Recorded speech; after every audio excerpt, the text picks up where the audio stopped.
Welcome back to another episode of The Real Podcast. I'm one of the hosts, Nico Del Giorno. Obviously, we're missing one as well. Eric could not be with us today, but we have two awesome guests here. We have Chris and Garrison Markey. Chris is business owner. Garrison, obviously, you were in real estate for quite a little while and made a little bit of a change a few months ago. So and con me into bringing him back. Exactly. Where one goes, the other one comes as well, right? Especially when it's family owned. I thought I already flipped him out. You thought you got rid of him at that point, right, exactly. But he just keeps on coming back. My dad would probably say the same exact thing. It's like, oh wow, we thought we got rid of him, and guess what? Right. He works with us now. So he's turnkey. Exactly. Whenever you need somebody, call him back just jumps right into it. I'm getting bullied over here. Hey man, it just started. We got an hour of this, so buckle up, kid. But yeah, no, guys, I'll let you kind of take the floor here. Introduce yourself. Tell us a little bit about what you guys do. I don't know if Chris, you want to go first, and then Garrison kind of jump in there. But floor is all yours. Well, thanks for having us. Absolutely. My name's Chris Markey. I'm the owner of To the T Outfitters in York, Pennsylvania. We are a custom embroidery screen printing business. Okay. We've been in business for 18 years. Nice. 30 great employees. Nice size building down in York where we pretty much do everything that you can put your name on. Okay. So if anything outside of just vinyl and trucks, we don't vinyl trucks, but I know people that do that. Yeah, absolutely. But outside, if you want to put your name on, you want to make it into a marketing thing, or if you need a corporate store or a team store or team uniforms, we pretty much do all the line. And it's been very good to us. And, we're expanding, we're growing, which is a blessing. Yeah.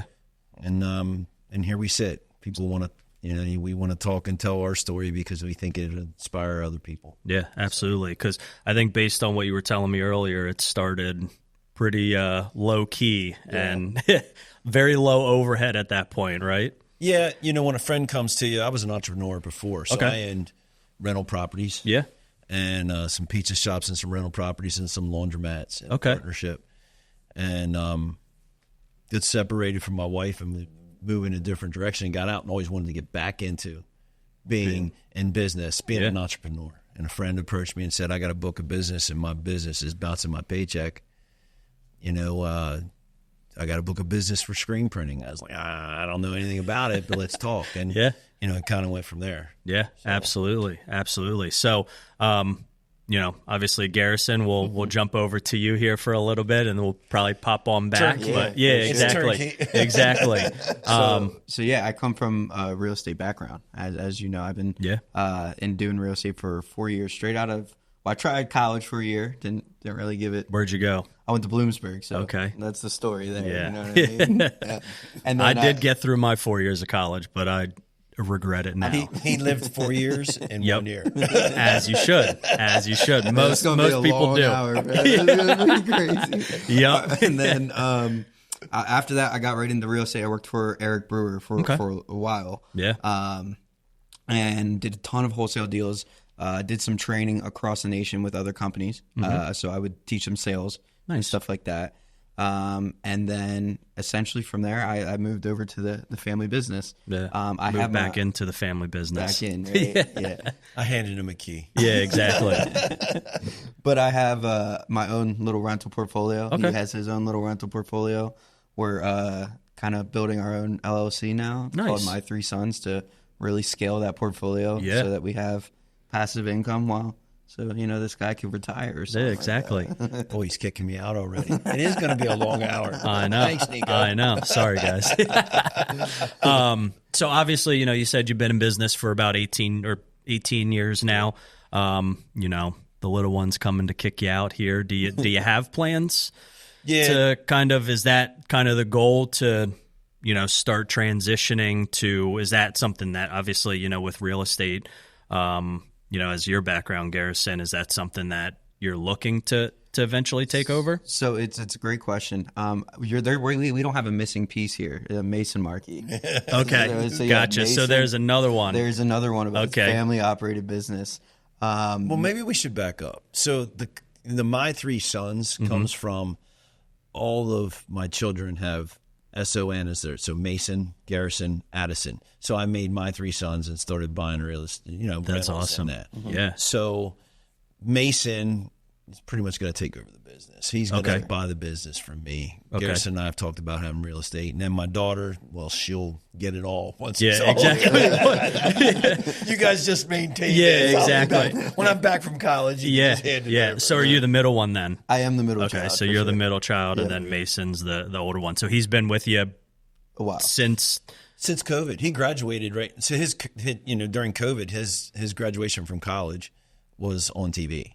Like they just ran his name across the bottom of the TV and said, "Hey, congratulations." Yeah, you did it. And you had him working that day. And he was working at my shop that day. We were like, "Hey, man, there goes your name. Congratulations." It cost me a hell of a lot of money to run your name across the bottom of that TV.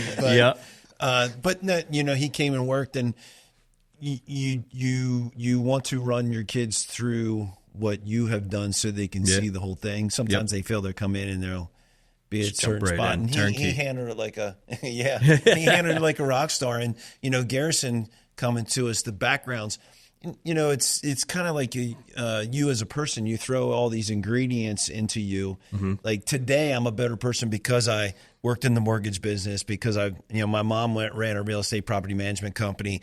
I learned so much. I ran a pizza shop. I owned a beer distributor. We learn all of that, and it also goes for your business. When you bring your kids back from their experiences, like it's different. Garrison's walking in talking about SOPs and KPIs, and I'm like, listen, man, I know ABC. Yeah. You know what I mean?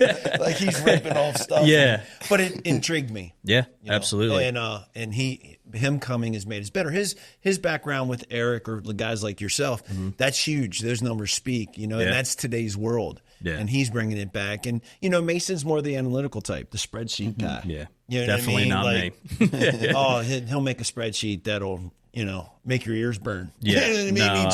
But that's, you bring, when they come back, that's the nice thing about having it. Yeah. And it makes you feel comfortable. Yeah.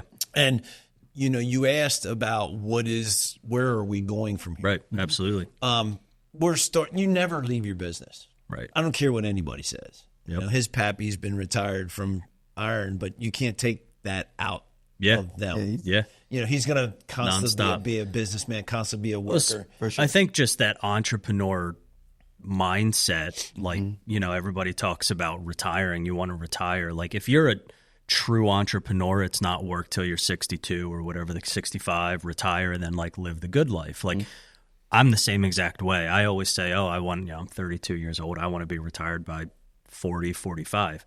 Am I going to actually be retired where I just don't do anything? Hell no. Right. But I think that's just the mindset that entrepreneurs have. Same way, kind of like what you're saying with, I'm assuming your dad, just kind of always continuing whether they're retired or not. But to be honest with you, from my side, it comes from my mom. My mom was the entrepreneur. My dad was the engineer that sat at the desk and got bored out of his mind, but he enjoyed that. Okay. Mine comes from, and my wife is a very successful businesswoman. Awesome. And so to that's where I get that from. And constantly pushing to be better, but I always want to be there. They were always there in their business. Yeah. And that's what I'm trying to get these guys to do. Because ultimately, we may not end up owning a T-shirt, or we may still all own a T-shirt company, but there might be multiple branches of that. Maybe long after I'm gone, multiple branches of what you want to do. Right. No, absolutely. And that's something that, as you do obviously grow, you'll want to continue to be able to branch out and do everything. I mean, same thing with me. Do I want to be out there slinging properties all the time? Not really. I turned around and I was 56, right? And then you start thinking, people start asking you about secession. Mm-hmm. You're like, no, I don't smoke anymore. What the hell are you talking about? I quit smoking 4 years ago. Right? But what is the succession for your business? And, it's hard. Yeah. It's really hard. But I have tried to take it where it's a slow progress, where allowing the belief in what they do, the people in the business, and what my son Mason has done, and letting them grow and kind of getting them to a point where it essentially takes care of itself. Yeah, we're at a point when we moved into the new building that really what we're doing, and for a lack of a better term, is you're feeding the monster. Yeah, you just go out every day, you sell, you just feed the monster. But more importantly, I look at it as there's 30 families that you have to feed that we're responsible for. Yep. And I take a lot of pride in that. I take great pride in that. And take just as much pride as my son's coming to work, at the business. I take a lot of pride that there's a lot of people that want us, they want to be a part of what we are doing. Right. That's a lot. There's pride in that. Yeah. And they stay. Yeah. And that's the big thing, especially in this day and age. I mean, people are popping in and out of businesses like it's crazy. I mean, you can't keep employees. And I think, obviously with Eric not being here, I'm sure he would have agreed the same. And I will say for him and his business, as I've watched our business, and I say ours because I've pretty much been with him from the very beginning, but watched our business grow and him be an owner of a company and bring on the same thing. You have employees, and I think right now we have either 10 or 12. At this point, I forget. But you're looking over, and it's constantly a decision of, okay, you want to grow, you want to do something, but I'm sure you run into the same, back and forth of, okay, if I do this, but I need to make sure that I'm doing this correctly, because if I do this wrong, then you take a big pride, as you said, in your employees. So making business decisions are a little bit different than, I'm sure, like the Googles or the where you're just another person there. Right. We for and I don't mean to step on your toes there, Garrison. Right. But for me, part of Garrison coming on has allowed me, and you can speak more on it, Garrison. I'm a grinder. Mm-hmm. Right. Up at 4:30. I'm there every day. I'm a coach. Like I coach. Yeah. Not only in sports, but I coach them. You know what I mean? I'm there every day. The expectations of what I do cannot be forced upon a person. And that's the hardest thing for me to learn. And then the communication in today's world, I used to laugh at my grandfather. I'd be like, "What are you doing, boy? I can't believe you." And I'd be like, "Oh, you would think differently. They think differently. It's a different time now." He's allowing me to see, like, okay, we need to talk a little differently to these people. Yeah, you know what I mean? Yep. Hey, Dad, start with questions. Yeah. Seek to understand. Yes. 100%. Clearly, you guys have had that conversation plenty of times. Yesterday. We had it yesterday. First thing in the morning. Yep. It was like 8:30. Yeah. Yep. But, I mean, you have to, because... And I'm not going to get into the political side of this world right now, but unfortunately, you have to, because you're going to hurt everybody's feelings if you don't do it the correct way. And, you have those conversations, and having different employees, which Eric would tell you the same exact thing. Everybody is managed different. And as you said, you can't force something upon somebody.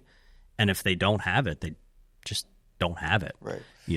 We talked yesterday to this guy named Michael. Very good conversation. He was explaining to us rocket ship on Mars, right? Okay. A rocket ship on Mars has all the things on tack when it lifts off, right? Mm-hmm. Well, on its way to Mars, it loses boosters, right? And some people just might be boosters for your company. Right. But landing on Mars... That's actually really good. I've never heard that. It was jaw-dropping. And then you want to hear something funny? This is the conversation where I had to tell him to seek to understand.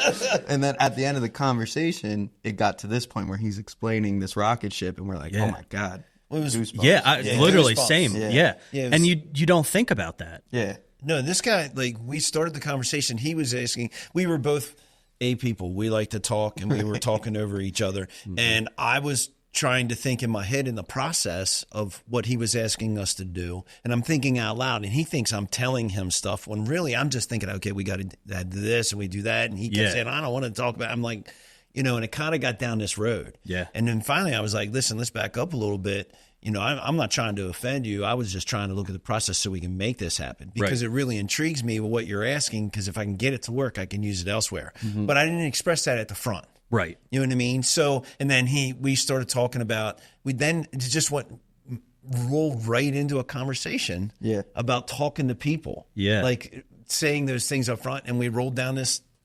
rabbit hole. Yeah, rabbit hole. Yeah, about rocket ships. Yeah. But I am going to say I'm stealing that. I'm throwing that one in the back pocket, and I'm using that. Are you a booster? Or are you a part of the capsule? Yeah, exactly. You want to get to Mars, or are you just which is so crazy to? I mean, it's still just even discussing. Like, gives, and I wish Knucklehead was here.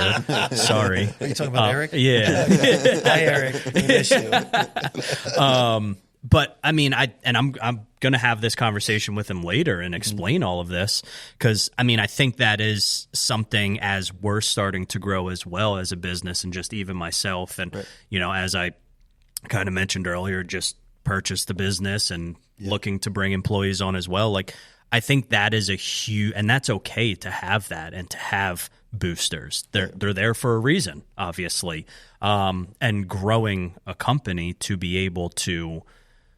And be a business owner to be able to understand those things, that, you know, hey, it's okay that that person's only there for XYZ amount of time and but they helped you get to wherever, you know, you need to be. Which is crazy to think about, because you always want to. You want them to stay forever. Yes. You want them to stay. I want you to be a part of this. Sure, we're a team, and I want to see your kids graduate. And in reality, maybe not. Yeah. You know? Exactly. And sometimes they do it to themselves. Yeah. You know what I mean? There are some people that come in and they're really good workers. They're just miserable. You know, and you got to change the culture. Mm-hmm. You know what I mean? Mm-hmm. And it's not fun. Right. But it has to be done. And everybody worries. I used to be worried about leaving people. Mm-hmm. And now I'm more worried about getting the right person, right? Because the people that are there, they're thinking, oh, I got to do more work. And I'm thinking, yeah, I want you to do the work until I find somebody just like you. Right. And I wish I could say that to them and understand, but in their mind, they're like, you know, I just want to leave at 4:30. Yep. You know what I mean? And this is going to be more work for me, and he might work me overtime. And, but, you know, it goes back to culture. We were talking about culture, and that culture comes a lot of times from what you start at the beginning. So we do 410s. We've been doing 4 days, 10-hour days since before COVID. Okay. Right? So we started doing it where you have a group that works Monday through Thursday and a group that works Tuesday through Friday. So you're overlapping 3 days. But if I ask them to work overtime, I don't ruin their weekend. So if it's a Monday through Thursday and I ask you to work overtime, minimum of 6, they come in on Friday, but I don't ruin their weekend. Right. That's smart. Yeah. Yeah. So we started doing a lot of things where we thought outside the box, being a little more flexible. The problem is everybody in our world wants to take advantage of it. You know, and you know how that makes you feel as an owner. They want to take advantage of it. Garrison sees it sometimes at the shop. He'll walk up to me and be like, yo, man, is that what she's about? And I'd be like, which one? Yeah, seriously, take your pick. Yeah. I would say having those conversations is tough for me, being new with this company. Do you know Joe Cipollini? Yeah, Joe Cipollini taught me something that really stuck with me. It's called earning the right within sales, within leadership, within any business. So I have to have these, like, I don't know, not like behind closed doors conversations, but I can't go to somebody and be like, hey, why are you taking advantage of this? Because I just started. I didn't earn the right yet. You know what I mean? So I have to earn that right first before having these conversations and becoming a leader. But right. Well, and you also don't – go ahead. I was going to say, this is what it is. It's when he talks about behind door. Dad, you guys having steaks for dinner? Yeah. All right, I want to be over to talk to you about a couple things. What if I was having hot dogs? Yeah, we can talk about it tomorrow. Hey, I mean that's the way. 45 minutes. Where are we at here? Yeah, right. Yeah, no, you still got plenty of time there, sweetheart. We got a car ride home. Coming up, he didn't even talk to me on the way home. He'd be like, "Look, if you do that to me one more time, Dad, stop embarrassing me." Yeah, me. exactly. No, it's all fun and games. That's the beauty about this. You know, there's a lot of podcasts out there that are very like structured, man. We just like to have fun on here, have a conversation. And but what you learn from like he was away and learned some stuff that brought back like it, you know, we can read as many books, listen to many books as you want to. You can do a lot of those things, but a lot of times when somebody walks in your door and it's said differently, hey, the booster ship to Mars. Yeah. Like, where did that come from? Yep. Or he also said one yesterday in our conversation. I don't know if you picked up on it, but he talked about winks. Yeah. Every day you have 6 or 7 winks in your day. And that's one where something happens where it's like somebody be like, hey, thanks, man. And it's kind of like the wink. Like that, when you do something for somebody or something happens, sometimes it's a little more subtle. Sometimes it's like in your face, but you have said something or done something and somebody's like, yes, our wink yesterday was the hair standing up on our arms when he said that. He was like, they're called winks. Yeah. You'll see him all day long, but you got to start recognizing. Was this guy a damn philosopher? What the hell? It was awesome. It was crazy. It was crazy. He's a manager. Like I walked out and said, do I send that guy a check? Yeah, seriously. Where do I bill you? And when do you come back? But I mean, I'm a firm, going back to the wing thing, I'm a firm believer in a higher power, right? Mm-hmm. And I don't know if you guys are, but I am, right? Yeah. And that's what I think he was getting at. Like for me, it's God talking to me, right? Yeah, absolutely. If I get there's dream, a wink. Yeah, if I get a dream, if I get a thought, like I got to do this today, that's him talking to me. But that's what he was talking about, winks. Like whatever you believe in, the world throws you winks. That's for sure. It was part of his culture. Mm-hmm. Like he was brought in to build a culture at this business he's at. Yeah, it was cool. It's Bob Ruth Ford, by the way. Okay, and Bob Ruth Ford They called me and we won like 400 shirts. I made them 400 shirts, right? Well, I dropped. You stood there by yourself and did it? You made all the shirts? No. He went like this. Chris has got you in the back shop. Yeah. Chris has got you in the back shop. Yeah. No, we have some other great people. Yeah. For sure. For sure. But when I went to their car lot, right, we're talking 140 employees wearing the shirt. Yeah. Now, I would think like, hey, when I'm there, everybody's kind of wearing something different. No, they were all wearing the same shirt. So when we're talking to Mike about it, he was like, I didn't tell him to do that. And I was like, that's culture. He handed out the shirts, and every person wore that shirt the next day. Yeah. They're proud, excited. Yeah. Without culture. Asking. That is awesome. And that's one thing that we do is we try and build culture. And I think it's very hard to build a culture as a business owner and as, even a manager and the people that you surround yourself, because it seems, I think I've talked to you plenty of times. This is really the first time, we've obviously met, but it seems like you do want to build that culture, and building a good culture is very tough because you are torn between two things that you've said today is the culture and letting people go and wanting them to be there forever. And if they're not part of your culture, like, I mean, I may say this, and I'm going to see what you say afterwards. A good worker is great, somebody that comes in and does what they need to do. But if they're just there, is that really somebody that you always need? But does everybody need to lead? See, the question is you need some people. Like we have some grinders in our building that lead by example. They want to grind. Yeah, that's what they want to do. You know what I mean? And they're the ones saying to other people, like, I can't believe, why would you take off Monday? You just had off 4 days for a holiday. You know what I mean? Like that, you have those different types. Then you have the types like, I know you like cars. A little bit. Okay. You just said you like cars. I don't drive up to I don't own 7 cars or 5 houses. That's just not how I am. But if I had a really nice car, I'd probably never drive it to my office because there are people in that office that judge you based on, you can drive a Maserati. Yep. I can't. Yeah, exactly. And you why aren't you paying me more? Of me. Yeah, why aren't you paying me more? Yep. Instead of looking at their value or creating more value for themselves. Right. You know what I mean? So I don't listen, everybody has their own way, and it's great. You can drive fancy cars. If you can afford them and you take care of the other people, that's great. I'm more worried about those people talking about me. Right. Because that's a problem with them. That shouldn't be in your culture. Right. Exactly. They shouldn't be in that culture. Yeah, you know what I mean? And sorry to interrupt you there. I think the same thing. So one of my best friends, actually he is my best friend, coincidentally also owns a screen printing company cool. down in Lancaster. So he does a lot of screen printing, DTG, kind of the same stuff. Adam Sins. Sins? Yeah. Yeah. Tell him you know Chris Markey. All right, I will. we send him business. We do business with him. I've become friends with him because Is he the one that does the drop shipping stuff? Yeah, he's the one now he does. Big time. Don't say that on air though. Oh, sorry. I don't think he's my bad. But yeah. He does fulfillment a lot. He does a really good job. But I saw him because, like your industry, our industry, you watch people and used to do a ton of things where he put video out about the new machines he was buying and what's going on. And he bought this direct to screen where we make our screens. We put it direct to screen. It's called a Saudi. Yeah. And I was all over it. And then we finally got to talk. And one day I called him and I was, here I am, a 55-year-old dude.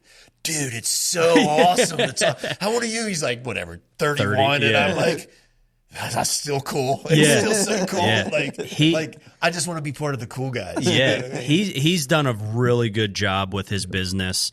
And, I kind of have watched him grow that as well. And I think I'm just saying this, so don't, Adam, I know you watch the podcast. I'm not saying this. I think he wants to, at some point, start focus. He loves what he does, but I'm going to say I think at some point he wants to do the same thing, wants to be able to focus on other things and kind of let the business run itself.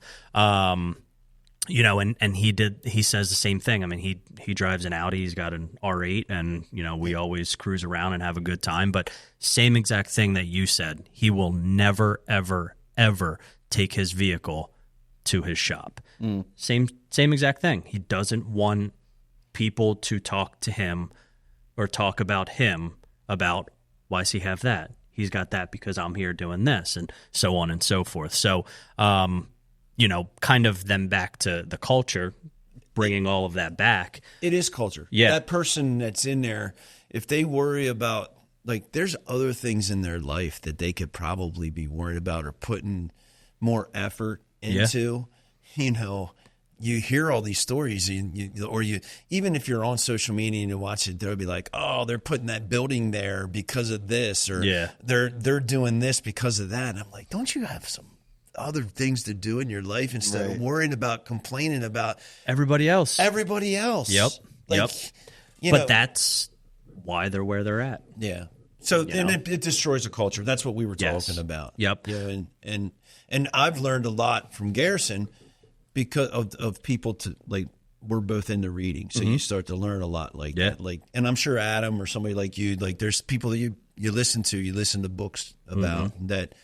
And Simon Sinek was one that that from the beginning. We just read that one. Which one did you read? Eaters yeah. I'm reading that right now. Yeah, it's a good book. It is. It's a good book. I just started. I just got done. I read that years ago. It was awesome. Yeah. I just got done 10X, and then I just got done. And what was that other one? It wasn't that good. I can tell you that. Apparently, yeah. Yeah, no, but 10X was great. 10X was.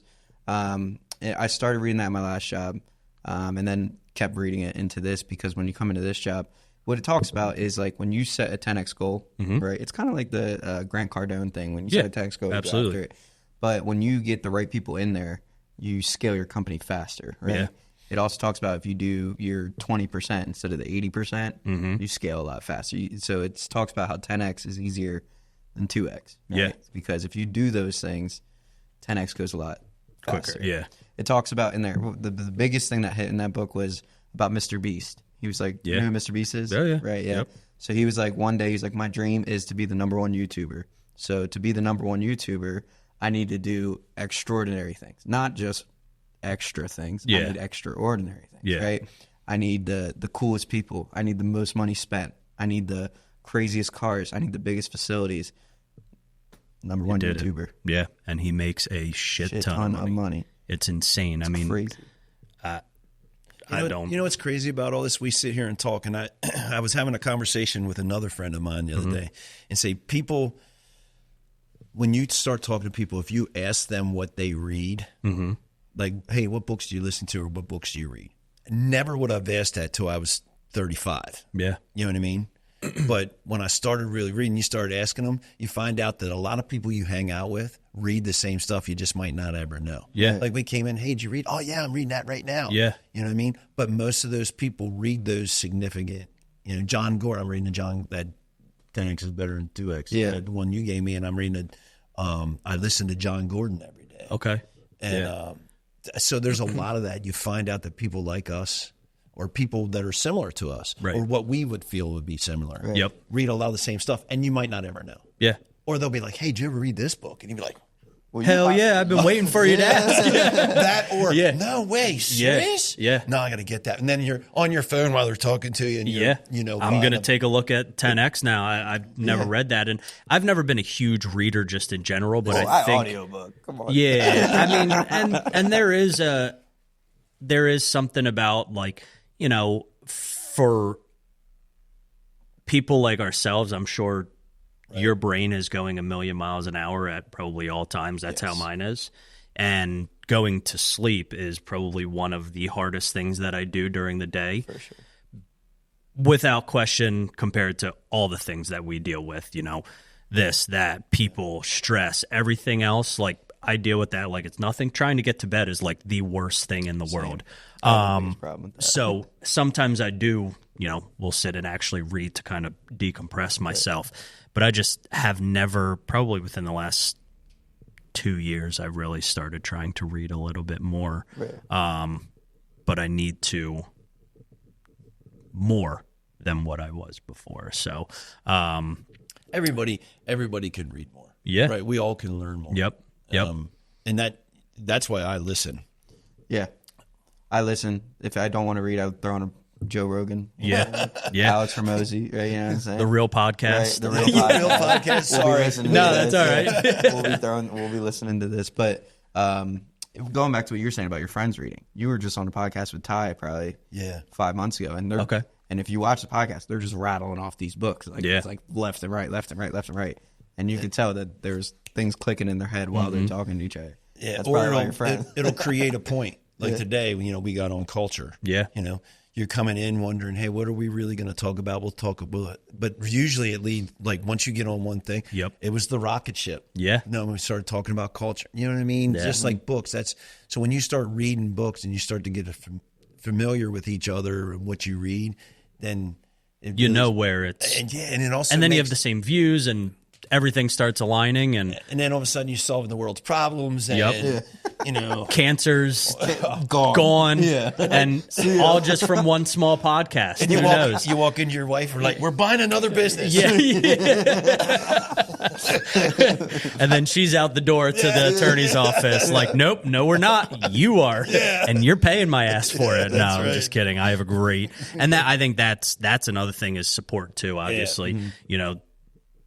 Seems like your whole family, both, you know, all 3 kids are very supportive on, you know, being there to help grow the business, which I think is a lot different. And that comes from even just the culture that you've probably built, not only at your business, but also at home. You know, there's a lot of people out there that when mom and dad maybe have a successful business, it's just, okay, let me ride the train. Right. Yeah. Not very many people want to steer the train. Right. And then when mom and dad passes, it blows up. What do you do? Yeah, exactly. And I think that is back to kind of your succession, whatever. Succession. Yeah. Secession. Yeah, secession. Yeah. No, I stopped smoking 6 years ago. Yeah. You'll remember that one forever. Yeah, exactly. What's your succession plan? Yeah. No, I quit smoking. I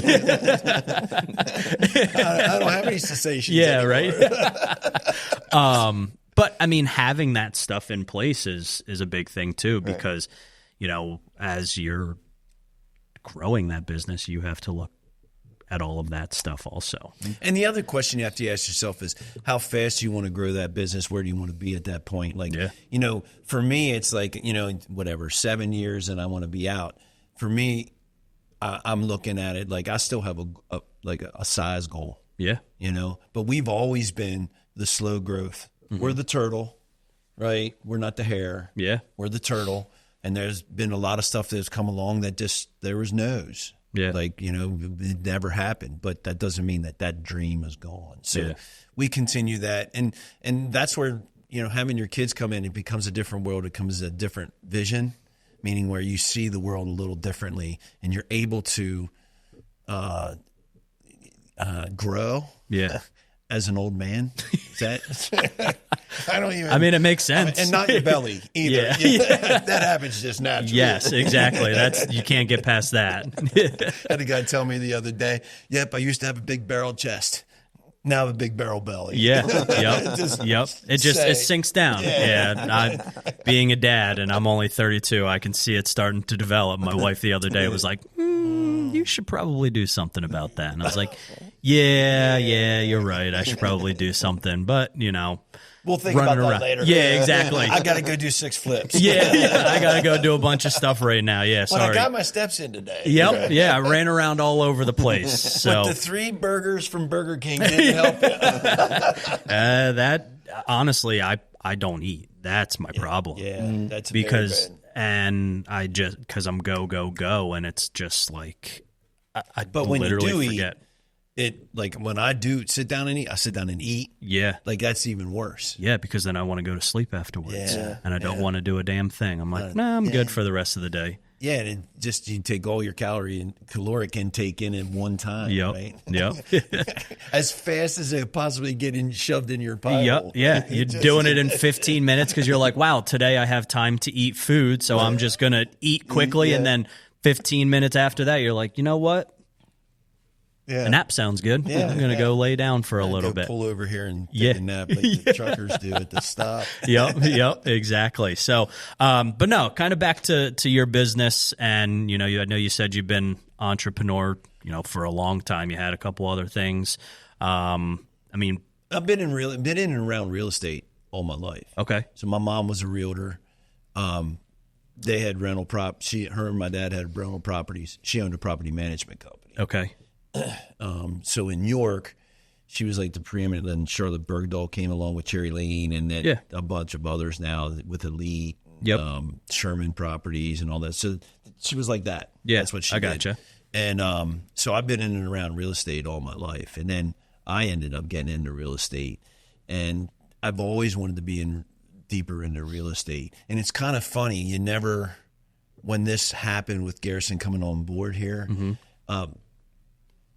My wife and I always talk about how Garrison and I we could never do business together. Like it's just we'd be fighting, we'd be rolling around. Cross coach, we were fighting. Yep.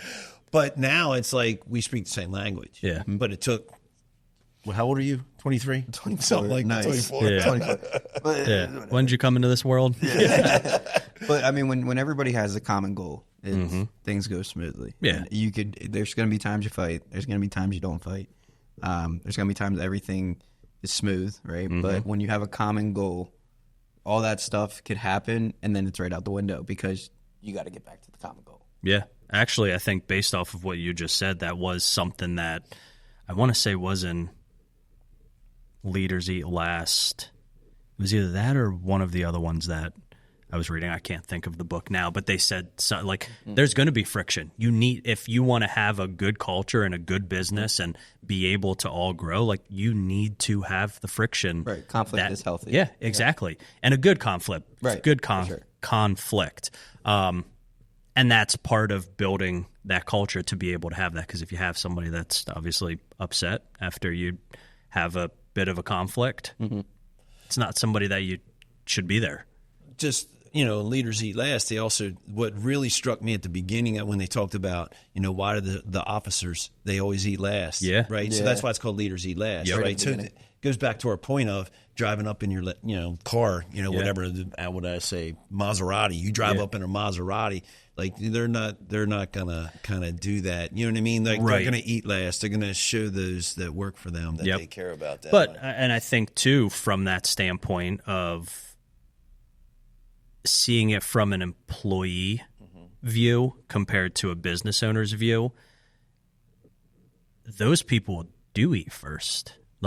You'd pull up and unfortunately that mindset is, he's got that because of me. No, you have what you have because of me, and it just so happened that we all did good, and I was able to get a little something as well. Right. And I don't think a lot of people understand that, and just the general side of, yes, business owners.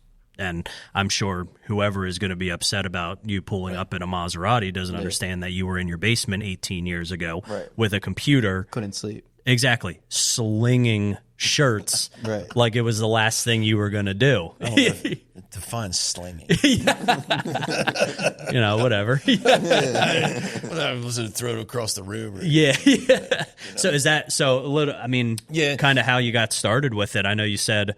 You got the book of business. Yeah, and the book of business came along, but I think the key to it is you jump in with your sales knowledge first. Mm-hmm. Hey, I'm just going to go sell. I'm going to go grind, right? And as you go along, the learning comes along. And then the things that you took from your past, the other jobs that you have, you know what I mean? Like the other sales, the people that were influential in your life, and all of a sudden those sayings they used to say to you. Yeah. You know what I mean? Hey, Chris, think outside your paradigm, Martin Till. Yeah. He would say, think outside the paradigm. And I'd be like, oh, all right, what the hell's a paradigm? You know what I mean? I can't even spell the damn word. You know what I mean? How am I supposed to do that? But step outside your box is what he was saying. Think outside the box. Think like them. Smaller is better. You know what I mean? Don't shove everything into one box. Pick off one piece at a time. Take the low-hanging fruit. Everybody's heard these things. So that's kind of like what you did, and then you just went with it. Like I never knew, like people don't to this day. I tell Garrison this story. I tell everybody this story. We were moving out of a building because we used to have subcontractors, like say Adam, print our stuff and embroider our stuff. We were moving out of the building because I was no longer having them control me. Right. So I'm going to go get a building and I'm going to buy equipment. Well, you've never printed a shirt in your life, Chris. How do you know anything about the equipment? I can read. Yeah. And there's video. Yep. Right. And then just like Adam, there's this guy, Ryan Moore. Okay. Really cool dude. Yeah. Yep. And I like cool dudes. Yeah. And he's like 20. And I'm like, I want to be like Ryan. You know what I mean? And you start learning about equipment. Like they won't let me at my own building. They won't let me touch my equipment. Yeah. Like if I walk up and start looking at stuff, they'll be like, "Whoa!" Yeah. If he picks up boxes, put that back. Really? Yeah, they won't. But I know what it does. Like if you ask me, I'd be like, "Well, that's a 7/16 needle or 7/5/8 needle, whatever." I can tell you what the needle is. I can tell you the ink. No, that's not a discharge ink. That's a and I can tell you those things, but it made me have to learn them. It made me, this whole process has made me have to learn this stuff from the things I learned in the past. Right. You know what I mean? It came full circle. Like I may not touch it, but I need to understand it. Yeah. And so these people in my life helped us get down this road to this secession opportunity. Secession opportunity. I think the biggest thing is for people like Garrison, like what's it like? The question I would ask is, hey, Garrison, which I've never asked him. By the way, here we go. What's it? On the spot. Yeah, here we go. What's it? You coming on board? You were okay with it. You know what I mean? And you and Mason had really good conversations. But what is it like? You're sitting there with your dad. You're into real estate. Like, what is your gig here? Like, you're interested. You're like, I'm all in. I had to ask him at a point, are you coming over here just for a paycheck, or what are you coming? He's like, no, I'm all in. I want to help you out. Awesome. I want to grow. It don't just get me wrong, Dad. I want to buy real estate and all that. But, and he's a realist. Like, this was the thing that was set up for Mason. You know what I mean? He gets it. Yeah. And down the road, that may change. I don't think so. You know what I mean? Because we're moving our own direction. Right. But so for you, what was that like? Well, I saw the move over here. It was very fast. Yeah. That way. And he was recruiting me for like a year. Threw me under the bus. Yeah. It was like the first line. He was recruiting me. Yeah. Let's put it that way. Well, I mean, he's your dad. So he's supposed to. He sees the value. I just want to get my money back for all those bills I had. You know what I mean? For that 1 year of college. So essentially, when I called him, I was like, hey, like, left, like, kind of. I mean, do you want to pick me up or not, right? It was, yes. Go get your stuff together, get the weekend. You're starting Monday, right? And that showed me, like, all right, that's my support system. Yeah. Right. So my goals in life kind of changed a little bit. I kept my same goals, but, like, my purposes kind of changed. Right. All right, my purpose is more set around family. Yeah. When you do something like that for me, my purposes are going to change, right? Yeah, absolutely. So when I'm sitting there talking to my brother Mason, it's going to be more conversations about how I could be support to you, right, to Mason, because you guys are my support system. Yep. I need you to know that I'm your support to you. Yeah. The sales side, the sales is easy, the easier for me. The making friends is easy. The input was actually easy, which is crazy because I didn't know anything about that system. But like to like get it to the production team, right? That was easy for me. But what was difficult was making sure everybody knows, yeah, you're supporting, like I'm supporting you. Right. You know what I'm saying? Right. And I felt like since then I've done a great job. There's been times my brother's freaking out, like, yo, let's go walk. And he'll be like, nah, I got to work. No. We're going to stop what we're doing right now. Yeah. We're going to go for a walk. We're going to talk about what's going on. So you could have a better day. So that's kind of have like what it's been like for me. Like I said, my purpose has changed. So like the things I do is different than what I used to do. And the nice thing about it is if you build a culture right, listen, there was definitely bitching at the office. Oh, when Chris brought his son. Like, and even from son. very close, people to me who've been with me for a long time, because I felt that some of them would have enough just to walk up and ask me. Yeah. But I was wrong. And maybe some aren't comfortable with that. Right. But the key to it is Garrison's kind of made it easy. And some of those people that have, as we've gone down the line, they're part of the vision for the future. Yep. Right. And I think somebody made a comment to me the other day, my top sales rep. And we were talking about some things, and I was just like, listen, if you don't feel it's right, just let me know. And he's like, you've never guided us wrong. And I was like, wow, that's big. That's deep, yeah. I was like, whoa. Yeah. He's like, you never let us down the wrong. Like, every move we've made has been okay. And meaning, I think he meant okay. Like, we have always been okay. We're still going. We're still going to have jobs. We're not losing anything. We're all fighters. Yep. And you made this decision as a business owner that you felt was better. He didn't say it about Garrison, but he was talking about other things. Yep. But it spoke volumes about why there wasn't as much complaining. There was complaining, but there wasn't as much complaining, right? Because we did this, we're going to do this, like, and Garrison handling more Lancaster, like that's where we do a lot of business in Lancaster. Okay, that's where, and he's doing inside sales, but he also Lancaster lead comes in, or we have an account he handles, and he goes over and sees people. But we felt it was I felt it was the right move. I'm a feel guy. I'm a gut feel guy. You have to be. Those wings. When there's a gut feeling, it's normally spot on. Yeah. I tell that to my wife all the time. We'll be at certain points in like going to a different city and seeing some of my daughter plays lacrosse. We'll be in a different city and I'll be like, and she'll be like worried to death because of the area. And I'll be like, nah, we're good right now. You know what I mean? We drive 2 blocks down the street. I would like roll your windows up. Yup. Lock the doors. Where is the interstate? Yeah. You know what I mean? Lock the doors. Don't stop at stop signs. Yeah, but that's my gut. Yeah. You know what I mean? And it's always, man, I'm going to tell you, 99% of the time, it's been spot on. Yep. Like my feeling, the intuition, you know what I mean? It's there, and I felt it was going to be right. We have started to look at different structure of how we do sales. Right. And I tell people a lot of times, sometimes we look at, here's a rep and go let them sell as much as they possibly can. And I'm looking at it was, how about we get a group of people that support each other like a business crazily, and they'll go from 2.5 to $5 million, and you won't have to spend any more money, and you can pay them more. Yeah. Yes. That's what I'm saying to them right now. Yep. Listen, I've seen this. We have the support mechanism in our office that if you do you do the right things in this support in this group, a sales pod. Yeah. Right. They'll figure out the little idiosyncrasies and everybody's role, which we're starting to do.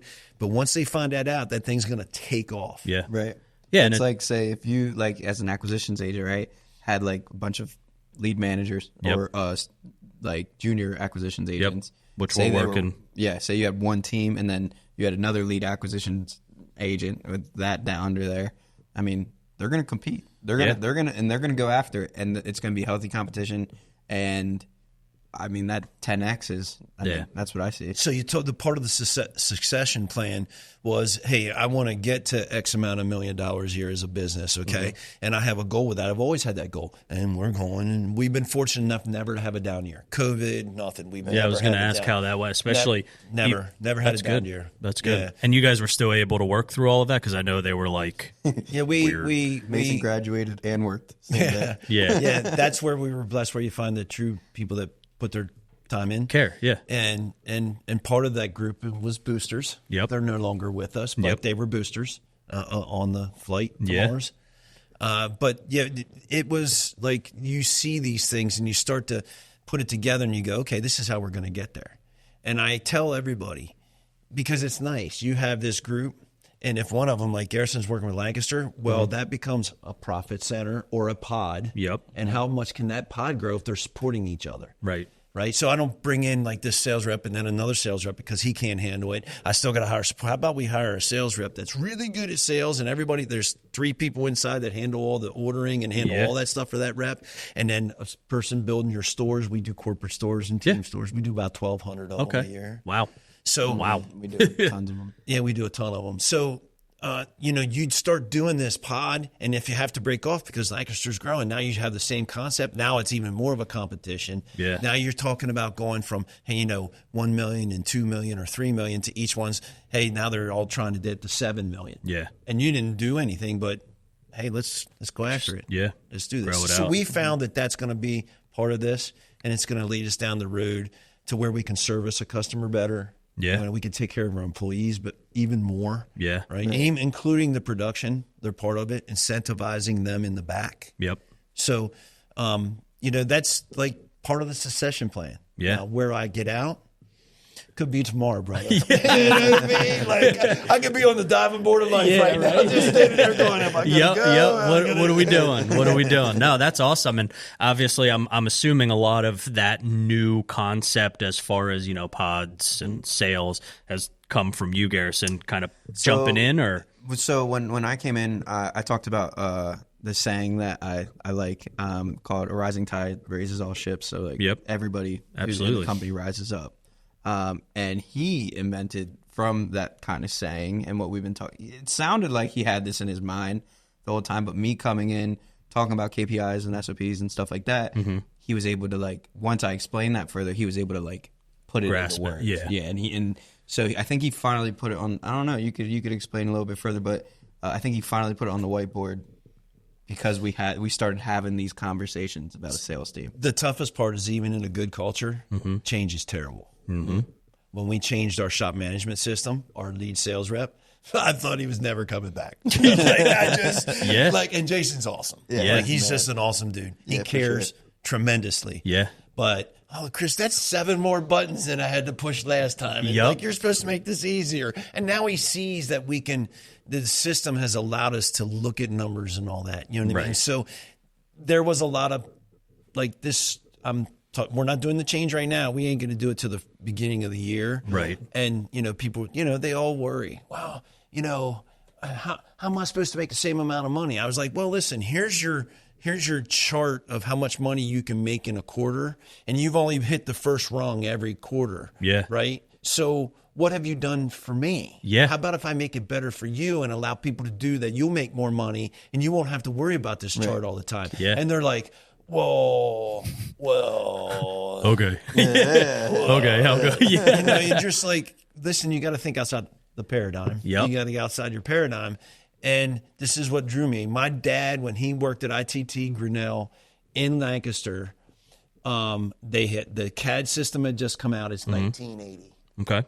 They didn't have computers. They were just starting to get computers, even control the CAD system and setting it all up for their engineers. They had one. They would go into a room and they'd have to share it.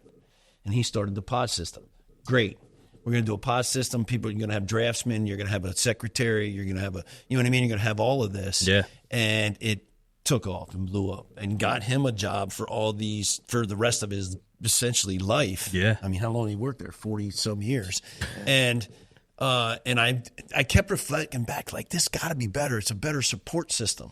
And then when he came and talked about a rising tide, I'm like, yeah. It's all coming together. It's coming together. So, all right, that's my payback for all that money I spent in college, right? I was like, what class was that? Class 1? Yeah, exactly. No, that was just the alcohol rising in the cup. Yeah, that's what it was. Rising tide. I get it. Toss the ball in there and, it just keeps on going. So there's a lot of things we could take, you take from it. And, moving my son Mason from sales that was huge into the front office. For sure. Now he's in building building the spreadsheets, and so the reps will be able to see. We're going to digital dashboards where they walk in and they can see how many orders went in today for their department, how many, you know what I mean? So when they walk in as a team, do you guys do that? Yeah, we were using I think it was Plecto. Yep. So we were using that, and we had a lot of kind of like we just couldn't figure it out. Yeah. It's just there's a lot of moving parts. So we did, but we have now it's more of like a pen and paper type. So we still have like an ongoing like what it is. So, for me, when I go in and, purchase a house, I get all giddy, and it's been 5 years, 4 years, 5 years, and I still get all excited going up and, marking my tally on that day that, yep, all right, we got 1, 2, or whatever the case is. So, yeah, so we do, and I will actually, so I was with the company about a year before we actually started. So my dad's been with us for 3 years. He runs the operations. And Eric and I are the same exact people. We are just, okay, this is what we want to do, and this is how we want to do it, but we don't understand really how to do it. It's just that's what keep is for us. Yeah, just keep running through walls, and we'll figure it out at the end. And we needed that guidance to be able to grow, and that's where a lot of the Plecto and the KPIs and the things all came into play. That's what Mason is doing for us. So the scoreboards. Sometimes you question whether you want to put dollar figures up on a thing, but I tell them anytime I talk about it. So it's like, why can't I put up? Here's your quarterly goal. Here's the quarter. This is what you did last year. Yeah. Why can't I put up simple things? And then Mason's even making it, not dumbing it down. He's making it so that you'll be up on the screen. You'll see what you're up against for last year on certain things, on your lag stuff. The total dollars. You know what I mean? A total number of orders that went in, size of the order. Then the lead stuff is, how do we get to that? Right. So that's the stuff that Mason's doing on the individuals chart. Okay. How many calls have been made? How many, you know what I mean? How many have come in? How many have we gotten off Google? How many, you know what I'm saying? Like that's the stuff where the individual then will be able to pull it right up on their computer and be like, damn, man, I'm just not doing well. Or I can look at it. Yeah. And have that be like, conversation. Hey, you need help. Or once you get the true sales people, once we get to a true sales manager, that sales manager will be looking at that every day. For sure. Every day. Dealing with that. Then Mason's on to he's on time, whatever. Production time, and he's going to end. He's pretty much going to be the CFO. But right now, I would say Chief Operating Officer would be Kelsey, because she basically, which is his girlfriend, which is Mason's girlfriend. Yeah. Okay, she's been with me longer than him. It's awesome. Wow, it's awesome. That's how they met. That's awesome. Yeah, she is the boss, and that's what you need together. Yeah, that's what you need. So you could tell when she says mow the yard, he's a little pissed off. Yeah. All right. See, he's got to be smart and do what I do, and have somebody that does it for him. It's the one thing I do not do. He just do. bought a brand new lawnmower because he blew the last one up, and then she was like, "You blew the mower up. You going to get another one?" Yeah, I guess so. I mean, that's a good thing, though. At least she's saying go spend money. Right. So, but no.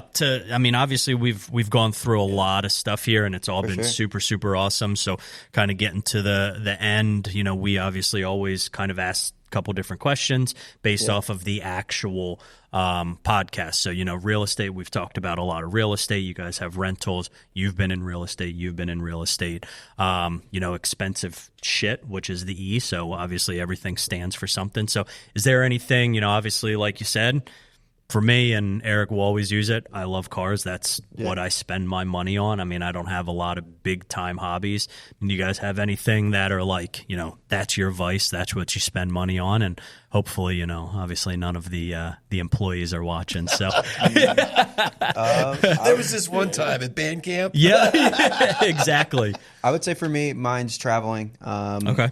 Oh, then he spends a lot of that for me. No, I'm kidding. Yeah. But no, I love to travel. We go to the Bahamas. We're looking to go somewhere in Jamaica here in February. Nice. Ton of traveling stuff, and even like just driving up to like upstate New York, like seeing stuff. I spend a lot of money on that. Also, my house that I live in. Okay, that's pretty much That's where you spend your money. How about you, Chris? Anything? I'm such a if it's like a spur of the moment kind of guy. So my expense. Rolex. Yeah. I need a Rolex. No, I don't buy Rolexes, but that would be me. You know what I mean? Usually it's, I don't really have I don't. He is a spur of the moment. Like, so he coaches, I'll tell you something. I got a story from him. Ooh, it's coming back on you. Yeah, he coaches a lacrosse program, Central York Girls Lacrosse. And he was like, I guess somebody must have questioned how you're going to build this program.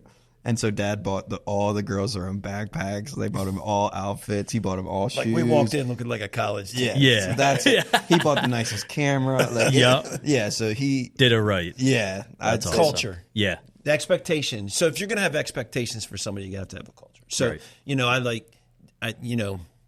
to be honest with you, I like buying new shit at the office. Yeah. I like buying new machinery. When we have to put up these TVs, it's going to be crazy. Yeah, when I put up the TV, buying the new screen printing machine. Like when Adam had that Saudi, I was like, you know what I mean? Like somebody pulled up the Maserati. Add to cart. Yeah.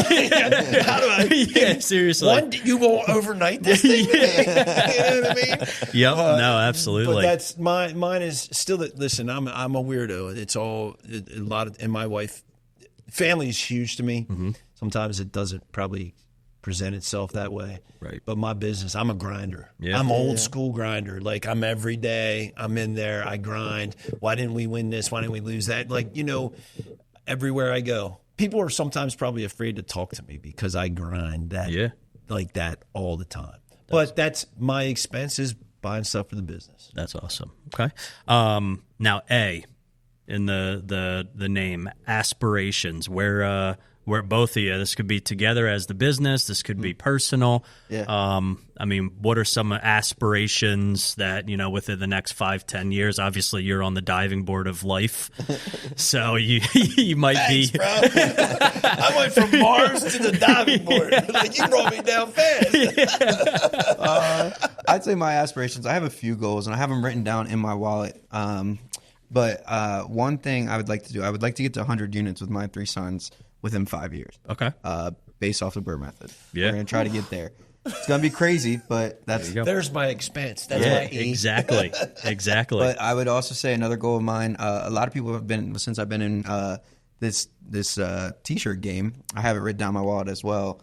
A lot of people have been coming up to me, can you get like this style polo and this style polo? I was like, man, no. Right? So I want to, and it's the Roback. A lot of people are asking about Roback. Yeah. And they're like, man, Roback's expensive. So I'm thinking about starting my own polo brand, and I have it written down to a point where we're gonna get there eventually. But nice. Right now we're working on my 3 sons, and then after that we're gonna start our own polo brand. That's awesome. Yeah. Yeah.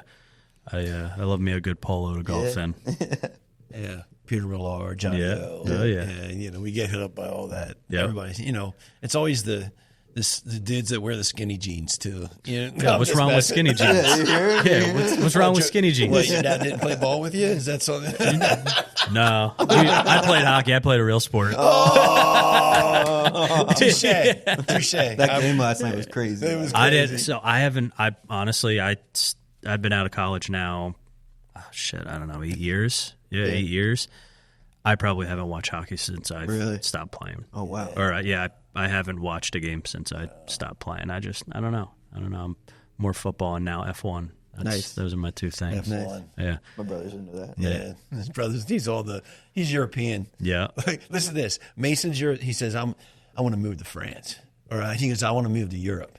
F1. He likes soccer. He's into that. Right. I was like, I sent you over there for college for 6 months. And you hated it. Every minute of it. And now you want to tell me you want to move there? You want to move there, yeah. What does he say? He knew 2 words. He knows, hey, how are you doing today? And ham and cheese, please. Yeah. French. Ham and cheese, please. Yeah, ham and cheese, please. That's funny. Any big aspirations for you for the... I want to, I'd like to retire. My wife, there's 12 years difference between my wife and I in age. And I would like to get it to a point where I retire in 5 to 7 years and she can retire too, and we can kind of do it together. Do your own thing. She says no, but it's probably what I'm leading to. Yeah. And she's in the banking world, so she can probably pick her job if she wanted to. Yeah. But that's an aspiration. I'd like to be able to retire and do these things and kind of turn over and say, it's your vision now. Yeah. So. Awesome. No, that's good. And then L, life lessons. Any life? I know you're younger than some of us on the show right now, but if you were to go back and just your old you, or go back and anything business, personal, same thing. If you want to start, Chris. My biggest one is just listening's half of speaking. Now I'm a lot better at that, but when I was like in high school and stuff, it was just I thought I knew best. You know what I mean? We're A players. We like to talk. You know what I mean? So that's what we do. Listening's half of speaking. Yeah, that's my biggest lesson. Biggest life lesson was a long time ago. An old timer looked at me and he pulled his wedding ring off and he held it up and he said, "Look at this." He said, "Life is like a wedding ring. It always comes back around." So there's people in your life or things in your life or things that you learn in your life that always come back around. Yeah. And that's been huge to me. Yeah. No, that's awesome. Even friendships, like people now that I've had issues with that we can talk and you can, there's always something that you can figure out to get back to where you're at. Do you have one?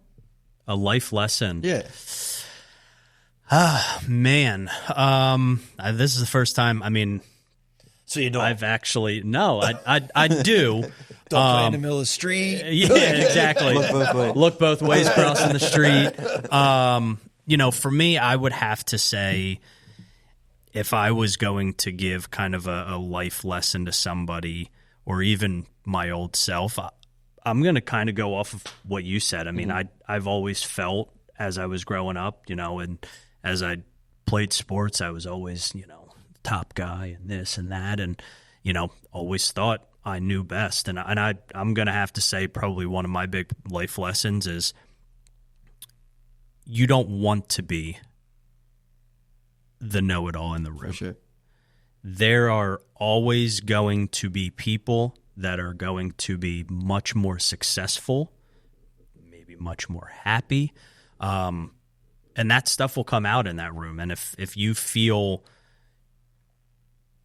or you are the most successful or the smartest or whatever it may be in that room, it's time to go to a different one. Start walking through the house at that point, because you just never want to be that top dog. I'll give you another one. Ooh, I love these. You've had some good ones today. So my dad, your pop-up, used to say to me, if the truth hurts, it should. Yeah. I like that when one. you hear something that's truthful, and the old us, the A guy in us, whatever, F you, and the whole nine, but we fought back because it hurt us. Yeah. And you knew it was true. Yep. And it should humble you. Yep. Right? And you should go from there. So that used to be, you know how your parents say stuff to you, and then later on in your life, you're like, I know. Yeah. I know. Yep. If the truth hurts, it should. Yeah. You know yep. I mean? Shit, they did know what they were talking about back in the day. Like, shut up, Dad. No, you don't know anything. It's like, damn, that guy knows what he's talking about. The other one he used to say to me, he was like, remember, Chris, I was once 18. You've never been 56. Man, he should have that tatted on him, because he said that to me probably every day, maybe. Yo, I have a whole book after this podcast episode of just things that I'm going to start using. Yeah, man. I'm going to start using that when I'm sitting in a meeting. I've been 18, but you've never been 56, and then it's going to blow people's mind. Be like, what the fuck? You're not 56. Yeah, but the craziest thing about that is they think about it. Yeah. And then they go, shit. Yeah, you're right. You're right. My dad used to say that to me. I'd be like, my girlfriend's hot. You know what I mean? Like, yeah. What do you have to say about that? Yeah. So. Can I borrow 20? Yeah, seriously. But no, guys. I mean, obviously, awesome. It's been great. A lot of good conversation. Definitely been a pleasure having both of you on the podcast here. And if you want to tell everybody looking ways to get a hold of you, Instagram, website, where you guys are at, by all means, go for it. You can reach us www.the2 which is TEE Outfitters, OUTFITTERS.com. You can call the shop 717-718-5532. And if you look up to the T Outfitters on social media, we're on Instagram and LinkedIn and Facebook, and we're all over the place. So perfect. Even if you just have a question and we can't do it for you, most of the time we can lead you in the right direction. Figure out where to. Yeah. Awesome. Well, guys, thank you so much. Thank you. Thank you, everybody. Join us next week for another episode of The Real Podcast. Aaron, every Monday, I believe at 6 o'clock. Eric normally does this part of the episode. When he's here. Yeah, when he's here, exactly. Yeah, no, we lost him today. But no, thank you again, guys. Thank you. Thank you. We'll see you next week.